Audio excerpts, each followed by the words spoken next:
Why, hello there. Today we are going to talk about my past, present, and future of books. What I've read, what I've been reading, and what I'm going to get into. Here we go. What I finished recently was a book called The House of Bad Memories by Michael David Wilson. It's a story about this guy named Denny. He has a 4-month-old daughter, married to this woman named Kat. He's been seeing his stepdad, Frank, or at least thinking he sees them. And then he finds out Frank has passed on. And he was a horrible POS that used to beat him and his stepsister. Basically, his mom chose Frank over him, and they had a big falling out, and he didn't really have a relationship with them for several years. So he's gonna go to the funeral. Stuff spins off and gets weird from there, because then he starts seeing Frank again, even more, and Frank and him have some conversations, even though he's there, but is he there? Maybe he's not there. He's not there because Frank is dead. And he starts to think he's going crazy. Frank also had these two friends, Butcher and Slaughter. Lovely fellows, right? You can tell by the name. They think that maybe Denny had something to do with Frank's death, but Frank died of a heart attack. But also, his stepsister, which was Frank's actual daughter, Jade, she wants to know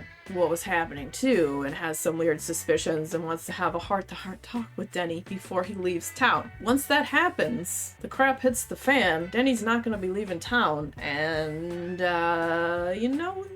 stuff gets weird. It's violent, it's gross, it's very deranged. Jade is the best. She's insane. I love her. And I really liked this book. Please read your content warnings, because there is one part, it's gross.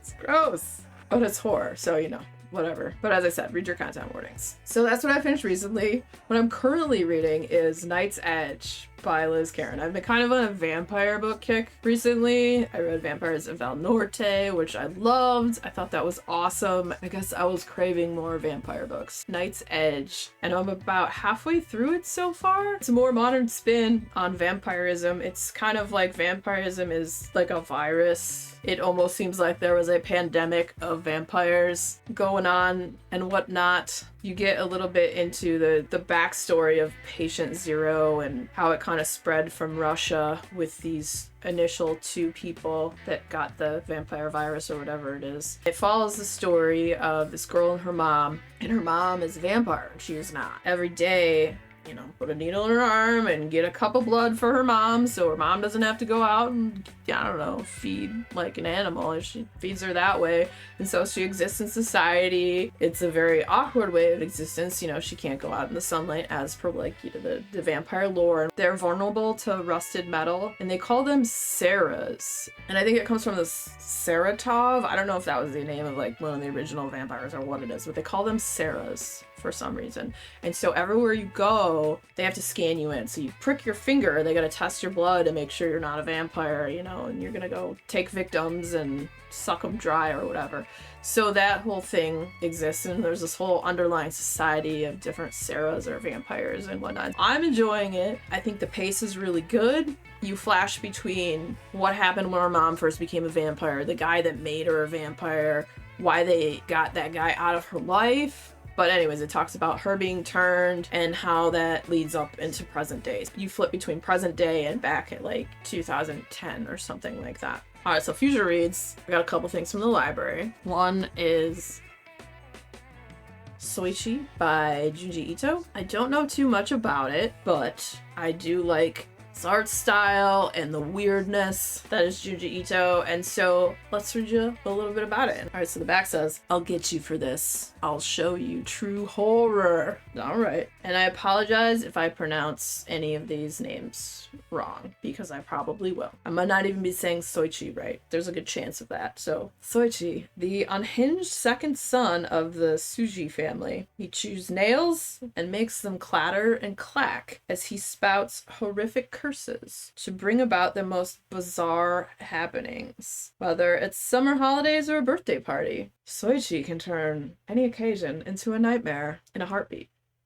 What is the terrible secret of his origin? Then, tormented by his little brother's never-ending pranks, Older brother Koichi has a soundproof room built, but why does it have a series of 4 doors? And there's also this strange phenomena surrounding the handmade casket their grandfather left behind. What on earth or hell has the family seen there? 10 tales that celebrate the sinister and hilarious world of Junji Ito's favorite anti-hero, Soichi. Sounds creepy and weird, and I am here for it. Next up, we have North Woods by Daniel Mason. And the themes in this book are nature, magic, and weirdness. I like all of those things. Let me tell you a little bit about this one as well. When 2 young lovers abscond from a Puritan colony, little do they know that their humble cabin in the woods will become home of an extraordinary succession of human and non-human characters alike. An English soldier destined for glory abandons the battlefields of the New World to devote himself to growing apples. A pair of spinster twins navigate war and famine, envy and desire. A crime reporter unearths an ancient mass grave, only to discover that the earth refuses to give up its secrets. A lovelorn painter, a sinister con man, a stalking panther, a lusty beetle. A lusty beetle?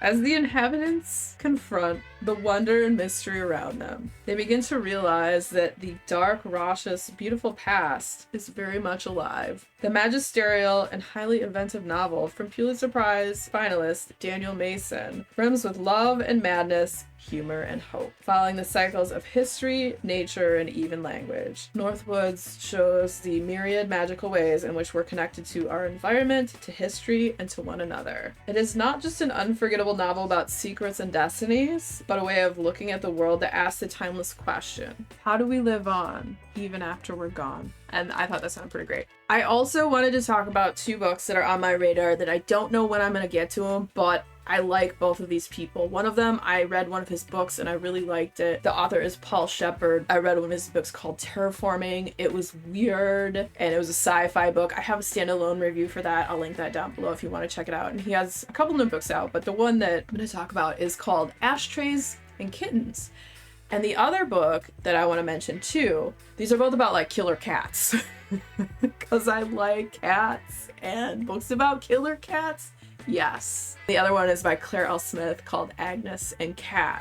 And she does a lot of art illustration. She has a pretty cool blog. She also is an author. She has a book trailer for this book that's pretty freaking cool. So I'll link her book trailer down for Agnes and Cab as well. But I wanted to tell you a little bit about both of those just because I thought they sounded really cool. It's something I definitely want to read or check out in the future. Right now, though, I have so many things jam-packed into what I'm doing with booktube. Like, I don't know when I'll be able to get to those. I wanted to talk about them and share the love of weird books that have cats in them. So the first one, Ashtrays and Kittens by Paul Shepard. Things are not always what they seem. When a demonic cat appears from your cigar smoke and drags you into an ancient battle between evil and not quite evil, everyday problems like serial killers and mafia hitmen become minor inconveniences. Filled with heart-pounding action, mind-bending shifts in reality, and the undeniable chemistry between a man and his feline companion, Ashtrays and Kittens